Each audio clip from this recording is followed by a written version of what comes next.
Hi guys, welcome back. I'm here with Tara, associate marriage and family therapist and host of Trust and Thrive, which is my podcast. which I feel like you guys will love and should check out.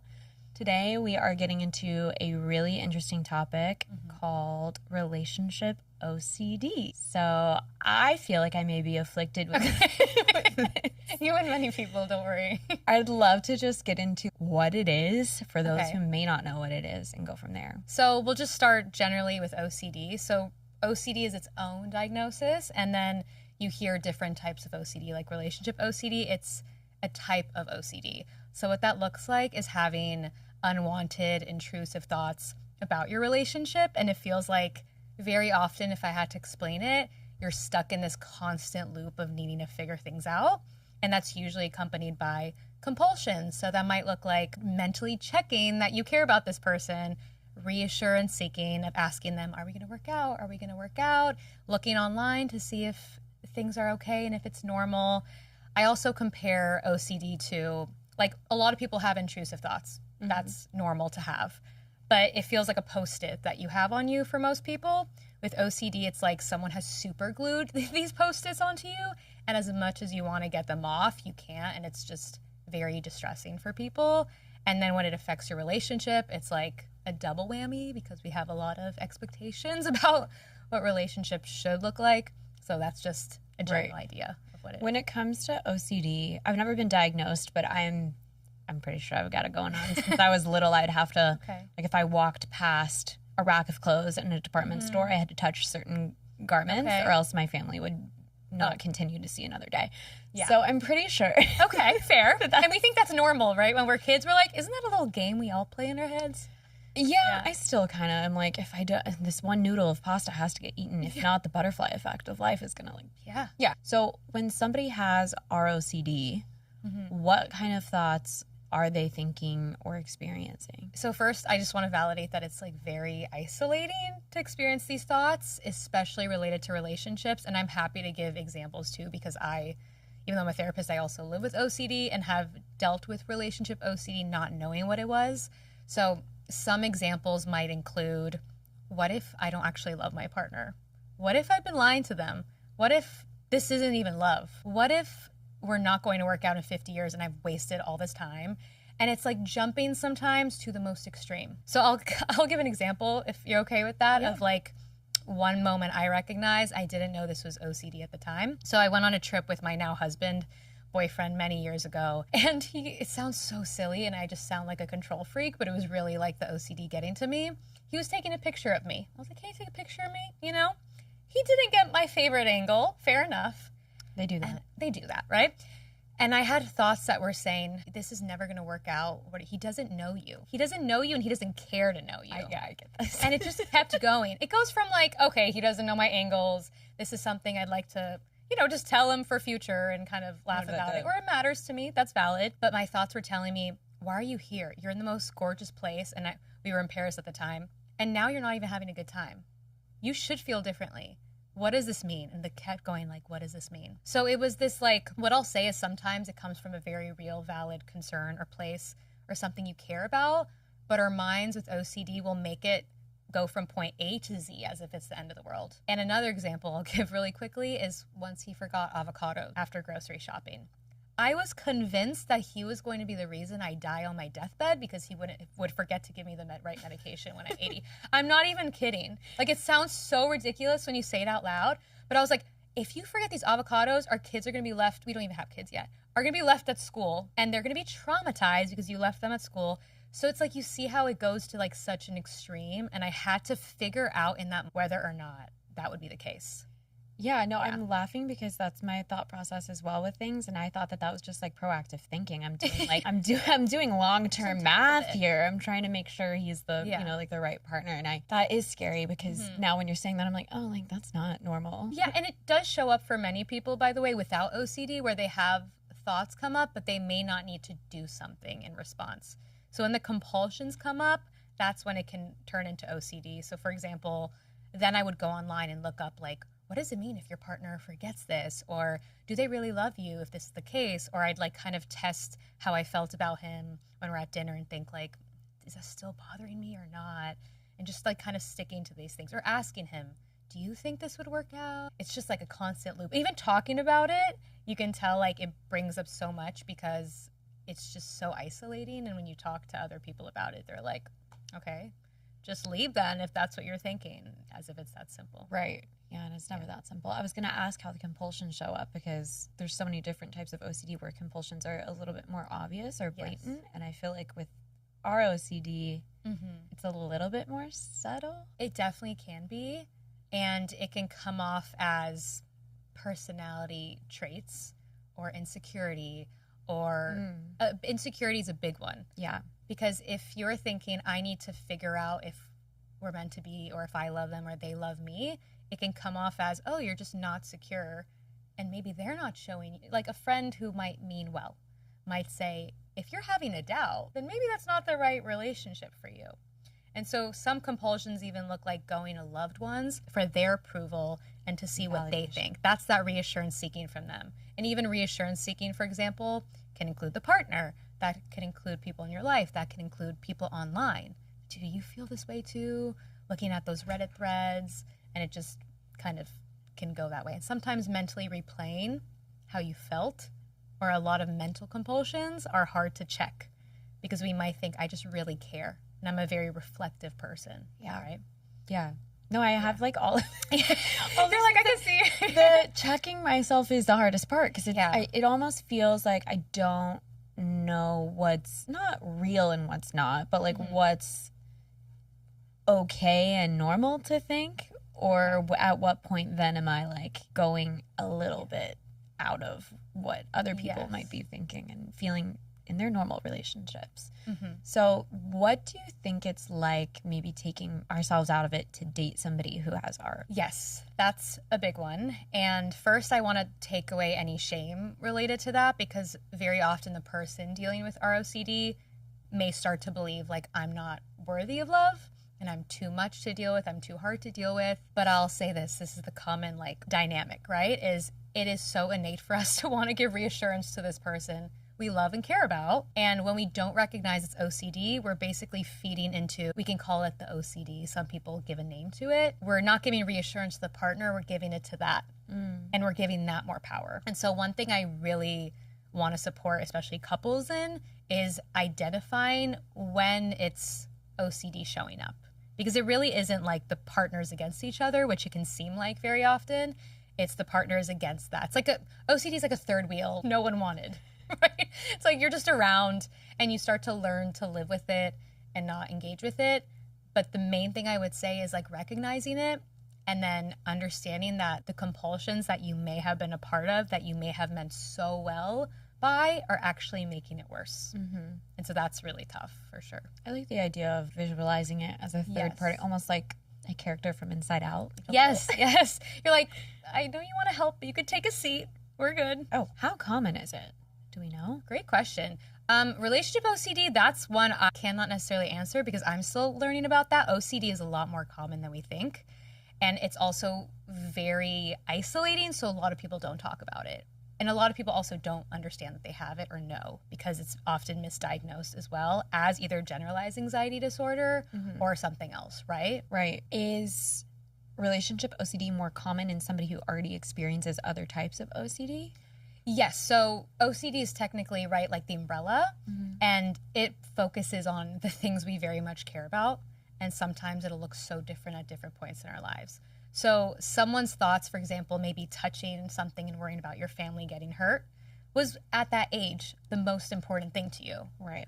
And it could still be one of the most important parts of your life, and you have now have this other really important part of your life, and OCD latches onto what you care about, and uncertainty. And relationships, out of all things, are the most uncertain, of course, thing in life, which is scary. Yeah. But leaning into that is what actually helps take away the power of OCD. Is OCD, does it almost stem from a fear of uncertainty or a need for certainty or control? It definitely gets exacerbated by wanting to be in control. So what I say is it's ironic because people wanting to be more in control is actually making them feel more out of control. When you lean into that, I'm not in control of things that happen in life, like certain things, right? Just talking generally. But when we lean into uncertainty and live by values-based decisions and knowing that I have autonomy to show up here. Even if my thoughts are saying whatever they want to say, I want to be here in this moment. I don't know in 20 years. It is terrifying. Like, if you asked me 5 years ago to say on a podcast, I don't know if me and my husband will work out in 10 years or 5 years. That would terrify me because that would confirm, to me, that I thought that would confirm that it's true. But by saying that, I'm just leaning into saying, I don't know, and I want to be here now, and that doesn't mean that that's going to happen. It's just saying maybe, maybe not. Right. Is it? Or are you like, I don't like that?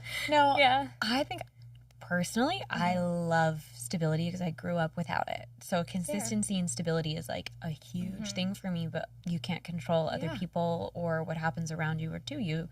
So as somebody who struggles for the, you know, like the tight grasp on stability, of course, it scares me. But yeah, when you lean into, you know, who knows, we just got to go with the current of life. Yeah. It does feel a little bit better. Or even just, I've tried to be more in the moment lately because everything that is chaotic in my mind stems from hyperfixating on the past or what may happen in the future. Yeah. Whereas most of the time when I'm asking myself, am I good, like in this present moment right now? My answer is yes. So I'm really just worrying about something that hasn't happened or that's already passed. It's hard not to. Of course. It's so hard. It's the plight of living, being alive. Yeah. How would you suggest somebody who is maybe now listening to this and thinking, okay, I do resonate with this, start to kind of figure out if it's something that they actually have or maybe they're just experiencing some of the traits of ROCD? Yes, so first I want to validate that a lot of OCD or not, but that wanting to be in control is very, first of all, human, and also is very common for people who didn't have that stability growing up. And in many ways, a lot of us have learned, of course, OCD can be genetic. That is true. And for many people, that can come from trauma or attachment patterns and history and wanting to feel like I'm in control of something. So if there wasn't really stability growing up, you learn to find stability, what we think is stability and control, in something else. So in a way, that's really protected us. So I say that to take away any shame and like, oh, well, why do I want to be controlled? Because a lot of us have learned to do that. Yeah. And for anyone listening who may think this resonates with me, of course, if they have the privilege and resources to speak to a professional who is, you know, specialized in OCD would be helpful, even, you know, a therapist or a psychiatrist in that case, but really talking to a OCD specialized therapist can be helpful to understand the difference. And sometimes one may realize like, okay, this is really just about a lot of attachment stuff I'm working on because there aren't that many compulsions, and also not necessarily defining ourselves off of that. I think it's easy to say like, that's me and I'm stuck in that, when it's just, I speak about it openly because there's shame, but not that people need to be like stuck in it, if that makes sense. Yeah, or defined by it. I was also going to ask, do attachment styles have anything to do with it? I mean, they definitely can, for sure. I mean, with OCD, I focus more on the way it shows up in your life. So even with anyone who comes in and like works with me, I don't necessarily like attach that right away. I'm more curious about how it shows up in their life because it really does manifest differently for everyone, honestly. For some people, it's more clear. For others, it's not. For some people, the compulsions look different. So I'd really focus more on like, just how does it show up in your life, and understanding that OCD or not, leaning into that uncertainty really does help us overall. How did you learn how to lean in? Because the alternative was just not pleasant. And thinking that I was in control, I thought like, okay, I am. It's a false sense of control, right? Because the cycle is basically like, we have this thought that is just so distressing. And then we start to experience anxiety or a really uncomfortable feeling. And then we do something in response to get rid of that feeling, because as humans, we don't like discomfort. And then we get relief. And then what that actually does, we may not see it in the moment, is feed back into that. The loop. And so we want to like kind of interrupt that cycle in a way. And I mean, I'm human. I still have moments where my husband is like, I think we've gone there. Or I say it too, where I'm like, I'm in it right now. I can't get rid of it. That's one thing too, is you're not going to get rid of the thoughts, right? They may go away, but it's changing your relationship. That's the most important thing. The more we try to get rid of it, the more we're actually hurting ourselves and fighting against what is. Right. I'll put myself on the line because I'll use an example. Yeah. I'll just be the example. I appreciate that. Look at us. We got Every time we bring a therapist on, Alexa and I have just wound up trauma dumping and being like, this is what's happening. But this is my favorite. Like, don't ask me what the hour it is or the weather. This is my favorite type of conversation. I love these conversations. Yeah. Okay. So since my first boyfriend at like 15, have always had these thoughts of maybe he's not the right one. Maybe there's another one. Maybe it's this person. Maybe it's that. Maybe I don't love him. Maybe he doesn't love me. Does he still like me? Does he still love me? You know, just like obsessive thoughts. I don't know what compulsions I may have had, but I did definitely have and still do have those same very thoughts. And they've shown up in a lot of ways of not wanting to make the wrong choice or decision. So majority of the time it's like, well, I don't know, a lifetime's a long time and like got to make sure it's the right choice because it's super important, which then kind of manifests side effects that harm the relationship, of course. Yes. And if you're not aware that you have it and your partner's not aware that you have it or maybe isn't equipped enough to help you work through it, it kind of can blow everything up. I mean, at 15... if your partner responded and said, I think this is, I'd be very impressed.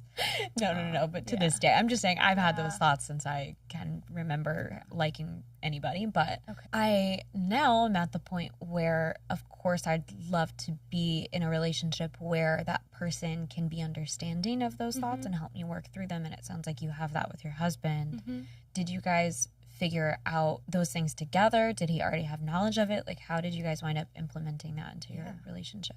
That's a great question. And I also I know I keep going back to your examples, but I appreciate you sharing. And sometimes the compulsions are like very subtle, like even testing, like if I do this, are they going to still be here?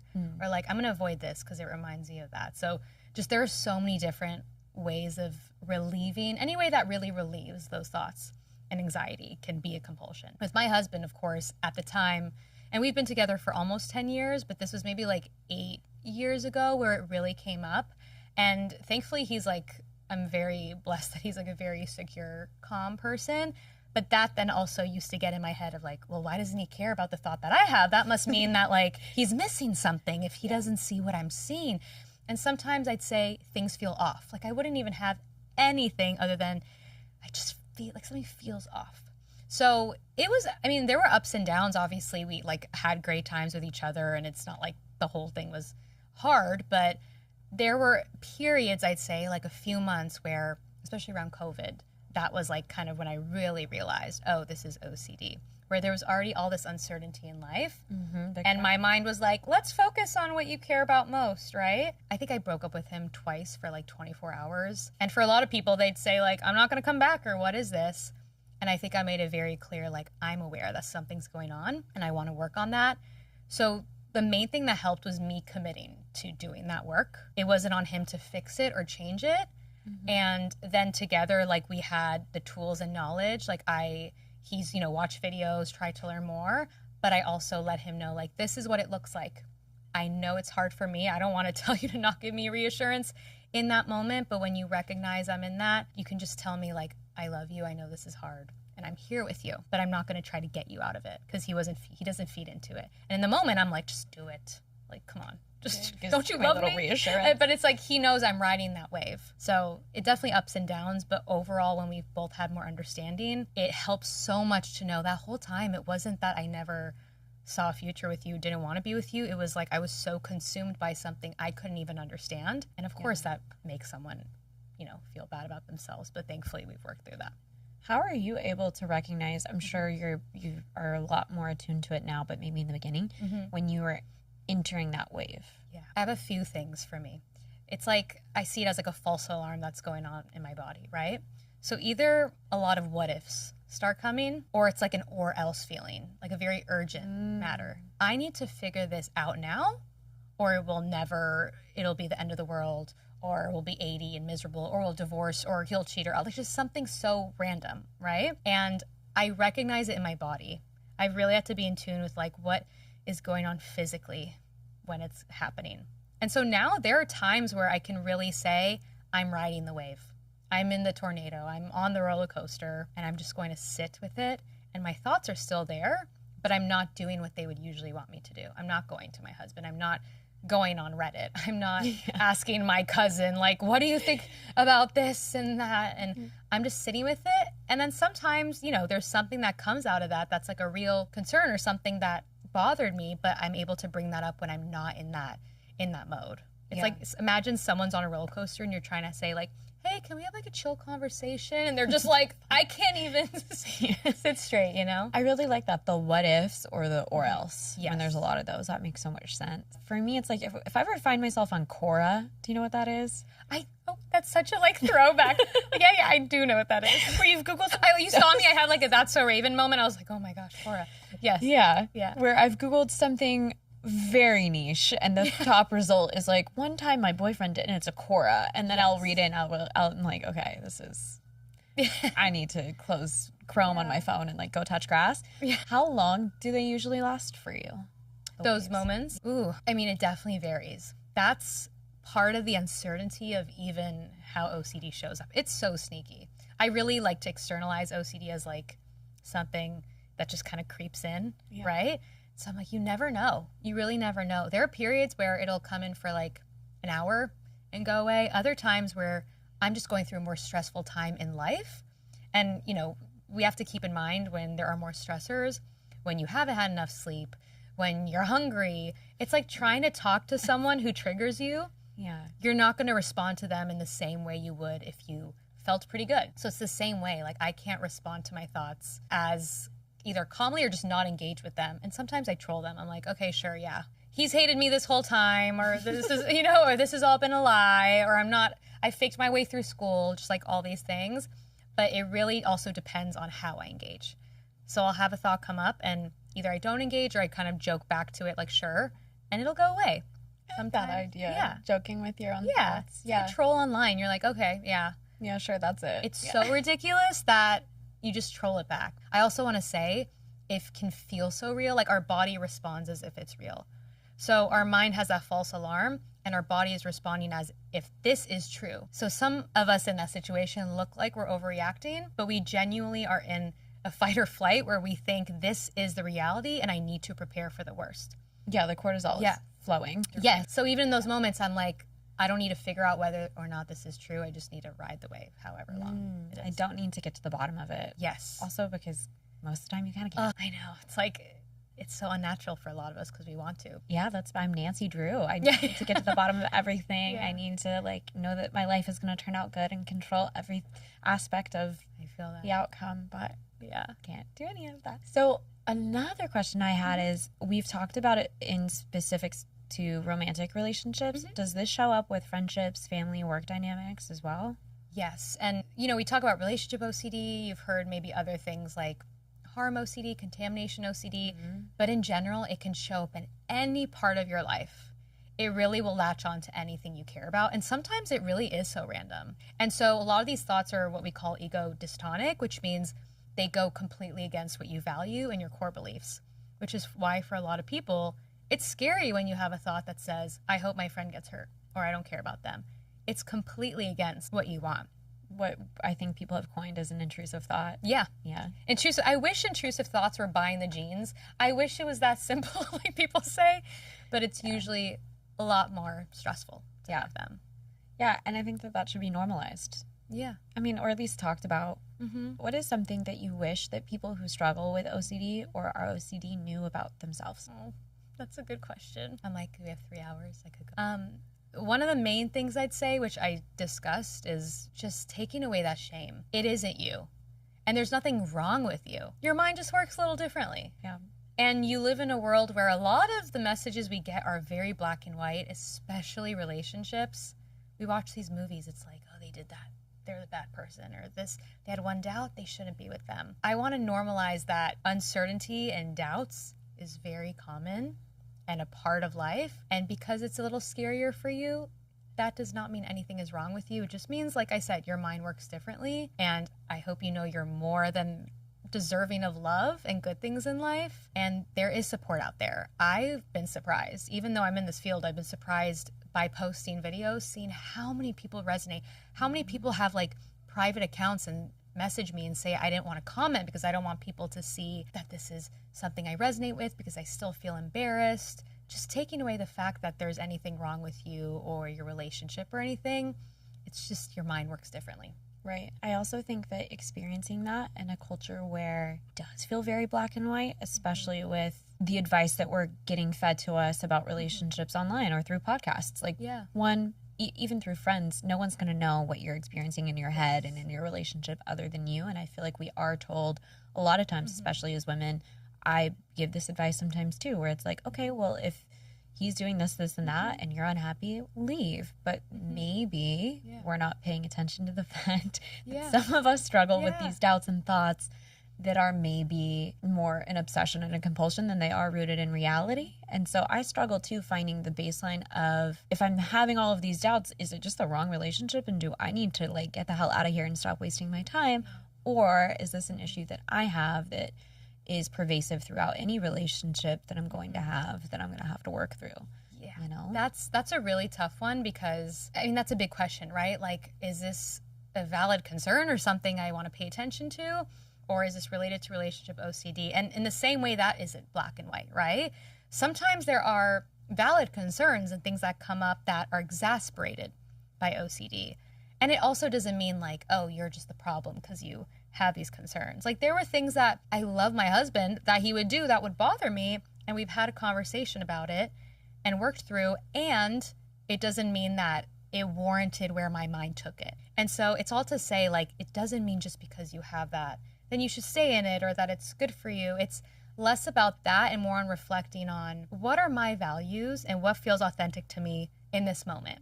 Because OCD also takes you out of the present moment, and it wants you to figure it out now for later. And we don't know, and people change. And saying I don't know also doesn't mean the worst is going to happen. Yeah. It could be even better than you expected. That's so true. It's just we don't know. You said that your husband, you know, there were things that you didn't like, but then there were also things that your mind was taking it too far. And I think it's really important to point out too that two things can be true at once. Yes. Just because you have OCD doesn't mean that you're always in the wrong and your brain is always, you know, taking it too far. Someone can also be doing something that actually is not okay with you or triggering you. Yes. So that's interesting too to think of. It's hard. It's like, with everything that we talk about with OCD, there is no one answer, even to like the questions, right? Where every relationship is so different.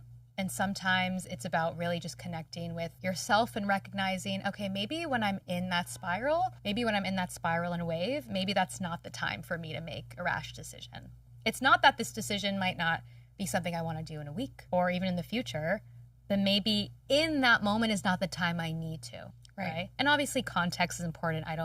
This is not about like abusive situations or anything in that case, but just in a situation where you feel like overall, you know, I feel happy and safe, but I also feel confused. And maybe that means you don't want to be with them, but you don't have to know now. I wish there was just like a map where we could be like, that's this is that. I'm also trying to listen to my gut. And I think having obsessive thoughts or compulsions makes it so hard, at least for me, to figure out what is a gut feeling and what is a compulsion or an obsession. Yes. Do you have any tips? That's one of the hardest, and everyone is different, right? For me, for example, I've learned that like a gut feeling for me does not work, because for so long, like, I don't get the privilege of having that gut feeling because it's been covered by anxiety. So it's not that we can't listen to ourselves, but I like to reframe it for myself as, does this align with my values and what feels authentic to me? So it's more of like having that map, and that map maybe includes what you value and what is important to you in life. So when it does take you to La La Land, you don't have to think like, where is the gut feeling, right? It's like we're looking for a cloud. Instead, we have that map. Okay, I love that. Right? So, okay, actually really like that a lot. If I were to write a little journal for things that should map, it would be like values. Yes. What else would you suggest? I mean, honestly, values is like the number one thing, because everything comes from that, right? Values, does this feel authentic to me in this moment? Because what feels authentic to you now is going to look different than a week from now. Would you say, does this feel safe, or is it maybe not a good anchor because OCD feels unsafe? That's a tough one, because when we're not talking about OCD, I really lean into that. But when OCD is added into the mix, our body responds as we're unsafe. So we almost like can't really tell the difference. Yeah, like being chased by a bear. Yes. No, literally. But it's like once you also start to understand what that feeling is, then even you start to differentiate it from, okay, I might feel a little anxious or stressed about this, but it's not this like urgent panic feeling. It's really understanding how it shows up for you, and also taking away the shoulds, because that's a big one too. And I could talk about social media comparison with that, and how we see what people do and think this is what it should look like, what I should do. Every relationship is different, right? Yeah, I think social media plays a huge part. Yeah. Also, in a world where I think Instagram and TikTok have become highlight reels for people to share their lives. So when you see someone get, you know, a bouquet of 200 red roses, and you're like, oh, he must not love me because I've never gotten that. Yeah. You know, the person at the other end of the video may not be happy or being treated as well as we suspect, or maybe they are, who knows, but we don't need to compare. Exactly. And contrast ourselves, which I find to be, outside of OCD, really prevalent. Oh yeah, OCD or not, it's a trigger for many people. And a lot of, especially related to OCD, a lot of people start to really avoid those triggers. So a lot of people will stop like watching movies. Yeah. Or they'll stop going on social media because a video of someone else looking in love in a certain way that looks different will make them start having those thoughts, and then they get so overwhelmed by it. When what part of the work we do, right, is like over time leaning into that and not having to do anything with those thoughts, which is so hard. But we don't want to start, because we don't want OCD to make our lives small either, which you can do. Maybe you start, for example, not seeing certain friends because you feel bad and you have thoughts, or certain family members, and it will really, really isolate people. And not to like, I'm just going to go there. Sometimes I also compare OCD to an ex that was not great for you, who just keeps coming back and who wants to isolate you from a lot of people, right? We all know that guy. Yeah, we all know someone like that. So understanding that's their role. Their job is to make you doubt yourself. And so they're just doing their job, and they're doing a great job at it for them, but we don't have to participate in that. I'm going to ask ChatGPT to make me an illustration of like a little OCD monster. I love that, actually. So I can be like, oh, it's... Give them a name. Sometimes people give a voice, you know. I sometimes say too, like, what does it feel like? I'll tell clients or loved ones, like, even just creating kind of an energy for it. Like, do you feel cold or warm when it enters a space? It's almost like kind of like if we talk about ghosts and stuff in movies, they're like, it's entered. I can tell it's entered the room. It's in the room. You know? It's like, it's here. I'm picturing like a really evil looking Mike Wazowski. Yeah. It's so hard because he's so cute too, but yeah. He's so cute, but just like, no, I hear you. A monstrous one. Yeah. But yeah, short. Like, I don't want him to seem overpowering to me, so he has to look like little and... No, I love that. Weird looking. For sure. That's a good one, actually, like Monsters, Inc. I didn't think about that. Because they just kind of enter all those rooms. Oh, true. They're all just showing up in the room. Yeah. That'd be a cute little spinoff. Yeah. The kids are like, what am I watching? The kids are like, why are we learning about OCD? I say that too, like Inside Out too is like an adult movie, more adults related than kids, but that's all I'm going to say. Same. Or the movie Soul. Oh my gosh. I love that movie so much. I've cried so many times to Soul. When you're working with clients who have ROCD specifically, where do you start with them, or how do you kind of set up treatment for it? That's a great question. And so, I mean, it looks different for everyone. The first thing I do is really just going through what it looks like for them and how it shows up for them. I never like to assume that it shows up in one way for one person than it does for the other. For some people, they barely even notice it's there. For others, they can barely leave or do anything with their partner. So that's the first thing. Also, really, I put so much emphasis on providing more psychoeducation on the OCD cycle, understanding what it is, and taking away as much shame as we can, at least in the beginning, to support them in knowing as we work through this, it's going to come up. It's not like an overnight process. A lot of people come in, right? And they're like, how do I get rid of these thoughts? Like, help me. I'm like, here's a magic wand. I wish I could wave. I gotta imagine. And understandably, you're distressed from this, right? So it's almost empowering them too that this is, I'm going to be here with you through it. You're going to have support. It's up and down. Even if you're done with therapy, even if you have all the skills and education around it, that little Mike Wazowski or whatever the OCD looks like for you is going to show up. But you're going to respond differently. Right. And the more you respond differently, it's going to realize, oh, this isn't working. It's like that ex, right? That like, if you block them, they're going to go to Venmo and they're going to come through all the different ways to get your attention. And I say this too as I normalize that when you actually, so I guess I'll just say like two types of treatment that I use. So exposure and response prevention is like key for OCD. Ooh. And that looks like leaning into the intrusive thought or something that comes up and not, the response prevention is not doing the compulsion. So an example of that might be someone saying, maybe this all was a lie, and not doing anything to figure out whether or not it was. Which could look like starting an argument or asking, you know, how do you really feel about me? Exactly. Or looking it up online or trying to find answers. Yeah, ChatGPT now. Going on Chat. Literally. That's like the new Reddit, right? It's really tough. And so that's one example. And there's also, I love acceptance and commitment therapy, which is just another modality, which is leaning more into acceptance of not just OCD, but acceptance of intrusive thoughts, acceptance of pain in life, that it's going to happen. Uncomfortable emotions are going to come up. And instead of trying to resist and hurt ourselves more by trying to resist it, how do we live a values-based life that feels authentic to ourselves? I love that. Yeah. That reminds me of, have you ever heard of Brene Brown talk about foreboding joy? Yes, I have. I can't remember what book it is, but she goes on to say that if you're worrying about something, either it's going to happen or it's not going to happen. And if it does happen, now you've worried twice and you haven't been able to be in the moment and enjoy, you know, what's going on around you. So that's so well said. And it's also the same with OCD is if it does happen and you've thought it, it's not because you thought it. Yes. It's just because life happens. You have 10,000 intrusive thoughts that come up, and if one of those things happen, OCD will grasp onto it and say, it was because of you. Yeah, it was your fault. It's your fault, as opposed to things happen, had nothing to do with the thought, but it's looking for confirmation. So even if like your partner does something that you had a thought about, OCD loves that. See? They didn't know your angles. They don't know you. They don't know you. Good pictures of you in Paris. Yeah, they don't know you. Yeah, no, and that's so true. It's confirmation bias for sure. If I can say too, leaning into that moment in time feeling, because OCD really, and you know, just sometimes we have those thoughts even without OCD where we make things very black and white, right? Mm-hmm. So I just want to normalize, even if you don't live with OCD, a lot of us, our minds for different reasons will go to the extreme.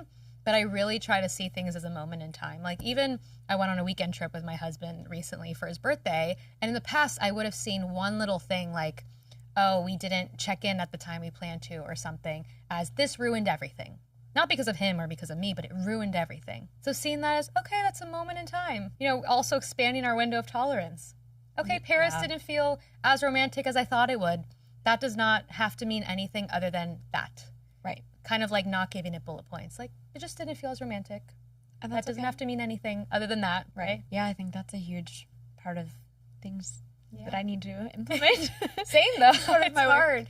I've been finding a lot of relief in just trying to literally be in the moment. Mm-hmm. I read like 2 chapters of Think Like a Monk years ago. Okay. And one paragraph resonated with me, whatever it was, but it was just really about trying to just center your thoughts in the moment, as monks do. Yeah. And I'll just be like, I need to channel my inner monk right now. Yeah. I should finish that book. I'll let you know if it's good. Yeah, please. Or I've tried breath work. That helps to do, or resetting the vagus nerve in my nervous system helps a lot. Yes. Whenever I'm really in a spiral, which can be hard for me to figure out sometimes. Yeah. But like a cold plunge. Yes. Anything just to shock me back. Or maybe I just am sleep deprived or hungry, like you said. Or, I mean, I think you said it so great that we try to like force ourselves to get the thoughts out, but sometimes you just need to shock our body or interrupt it. It's like if we know we're starting to ruminate, I could easily be like, oh, I'm going to sit on the couch and like, let's see where it goes. I'm like, no, you know what? I'm just going to force myself to do anything else. Even if it's there, it's not letting it take over my life.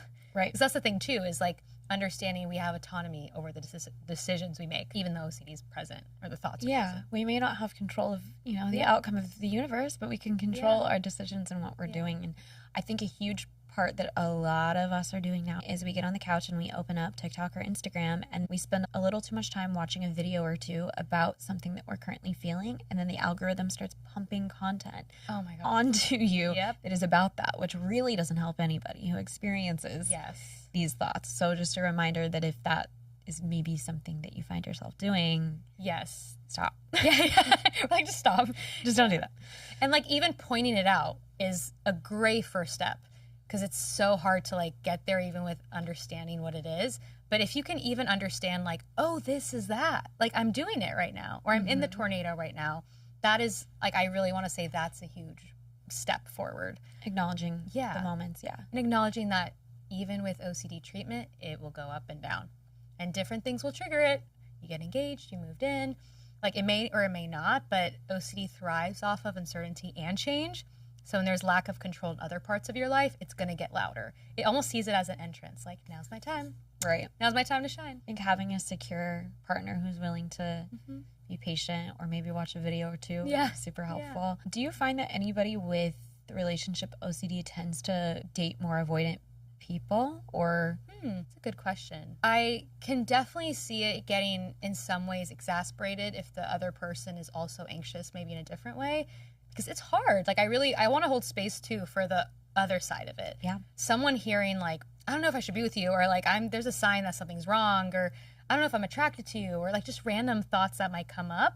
That's hard for someone to hear, even if they understand it's OCD. So I really want to also support that person in taking care of themselves, setting boundaries, right? And yeah, I think it just looks different on the dynamic, right? But also, I'm sure it can trigger, same way like the anxious and avoidant, cat and mouse. Yeah, they're drawn can be triggered. Yeah, they can be drawn to each other at times. But also just normalizing their, like even with my husband, right? Like he's so secure, it has been great, and he's been hurt by it. Sure. And there are times where like, I'm like, oh my gosh, like I really didn't realize where it was taking me. And then he'll call me out on it too, which I'm annoyed in the moment, but then I overall appreciate because I'm like, oh, that actually really helped. You know? Yeah, it'll help snap you out of it, or also to just be like, oh, because there are consequences to other people's emotions and feelings in this dynamic, unfortunately. So acknowledging it is a great first step. For sure. I mean, I'll be honest, like before coming here, I had a little moment, not necessarily relationship related, where I was telling him like, the world's going to find out I'm a fake. I'm going to come on here and I'm not going to know what to say. Just like very like, and I know that's why I'm like, I don't engage with it because I know it's my thoughts taking me there. And he could have said like, oh my God, no, you're great, this and that. And he just says like, I think it's time for you to get in the car and go. We got this. Like he didn't jump in it with me. Right. He was there with me, but he didn't participate in it. And also, like, it's not to say that I don't get reassurance or people can't get reassurance in other ways, but it's recognizing when it's related to that. Yeah. Like, of course, it's like, I love you, I'm here, I care about you. But when it's almost like when your partner or yourself, you start to see, oh, you're in that, and it's feeding it. You're basically like feeding that little, the evil Mike. Yeah. You're feeding the evil Mike in that moment. I don't see it as him rejecting me or saying no to me. I see it as him not saying no to the OCD. So that's rejecting the difference. the OCD. Rejecting the OCD. And it's like he almost took my hand. He's like, okay, it's present. We're not doing that. And that's hard. But when you recognize that's helpful. Yeah. Yeah, that is helpful. So if you're listening to this and now you're like, oh my gosh, I resonate with all of it and I want to go kind of learn more and figure out what's going on, and you may be feeling overwhelmed, what would you say to someone who's feeling like a little overwhelmed right now about whether or not they have OCD or just experiencing some of these things in general? I would almost lean into what I've said about OCD in general, which is you don't have to know the second. Now you might have thoughts that are like, well, do we live with this or not? The pressure to like know. I want to almost support whoever's listening, watching, to just start checking in with yourself and noticing like, how do I respond when this comes up? You don't have to figure out whether or not you live with it, whether or not it's going to affect you in this way. Just take a moment for yourself. Right. Because there's so much like go, do. Like, I have this diagnosis, I have this and that. It's like, let's just, OCD or not, give yourself a minute to just sit with what's coming up. And also really reminding people like, you're not alone. It feels so lonely. And I say OCD or not because there's a lot of overlap with other things in life, right? Just all these feelings that come up. You're not alone. And it's so isolating and there's so much shame around it, which is why so many people stay quiet. And because a lot of it can be mental, people think it's just me. Like you would see someone sitting at a coffee shop with their partner and not think twice about the fact that they might have these thoughts. You might think, oh, they're just so happy or they're posting online. Like no one would ever know that picture I posted sent me into a spiral, right? And so that's why, I can't be honest about every single one because then I'd have like thousands of videos, but just normalizing it's okay to feel overwhelmed right now. That's also very normal and human and valid, and you don't have to figure it out. I love that. Yeah. Yeah, that's important to hear. We don't need to figure everything out. We don't need to diagnose ourselves. We can be experiencing traits or just some of these emotions, and that's it. So I think that's a great place to start. I'm about to go do that. I'm about to sit in my car after I leave and be like, That's why I say, for me. Even like the term OCD, it's like even if you don't know, you get diagnosed or not about that, like obviously it's really helpful to know. But also just understanding like what's coming up for you and what you can do in those moments. Maybe you do get triggered by certain things. OC or not, it still affects you. Right. Yeah. These are tools for anybody to use, I think. Thank you so much for coming on to talk about this. Thank you for having me. Where can people find you? What are your social handles? Yes, so you can find me on Instagram and TikTok at Trust and Thrive. And my podcast, Trust and Thrive. I always say Trust and Thrive, not Thrust and Thrive, but I love that. A lot of people think it's Thrust and Thrive. I'm like, if I were a sex therapist, that would be great. That would be great. That would be great, right? Just had to add that in there. Trust and Thrive. The podcast is also on Apple iTunes Podcasts and Spotify. Yeah, you can find me there. As of now, I'm not currently accepting new clients, but it ebbs and flows, so feel free to follow along. And I post about when I am, and I'm in California, so. Perfect. And I will link all of that below so you guys can have it. Our socials are totally Unbothered for Instagram, Unbothered Club, Chloe Madison for me, Alexa Losi for Alexa. All right. See you next week.